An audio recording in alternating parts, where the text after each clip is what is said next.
అమ్మ ఆకలి అని అడగంగానే దుఃఖం పొంగుకొస్తుంది తల్లికి. అన్నం సమయం అయినా సరే ఇదిగోమ్మా ఇది తిను అని పెడుతుంది తల్లి.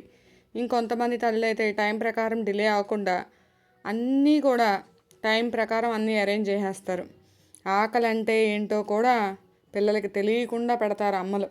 మరి మన కోసం భూమి పుట్టినప్పటి సమయాన అవతరించి తన పంచగవ్యాలు ఉపయోగించి భూమిని, ఆరోగ్యకరమైన భూమిని, ఆహారాన్ని ఇచ్చి మనిషి అనే జీవినే కాకుండా ప్రతి జీవిని తరతరాలుగా బతికేలా చేస్తున్న ఈ తల్లి గోమాతకు ఎలా ఆకలి బాధలు.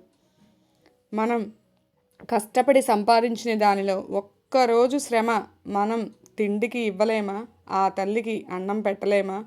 మన అమ్మను పరోక్షంగా బ్రతికిస్తూ ప్రత్యక్షంగా మన ప్రాణాలను కాపాడుకోలేమా? ప్లీజ్ అండి, ఆ అమ్మను కాపాడి కరోనా వంటి వైరస్ బారిన పడకుండా మన ప్రాణాలను మనం కాపాడుకుందాం. ప్లీజ్ అందరం కలిసి గుప్పెడు ఆహారం మన అసలైన అమ్మకు పెడదాం. ప్లీజ్.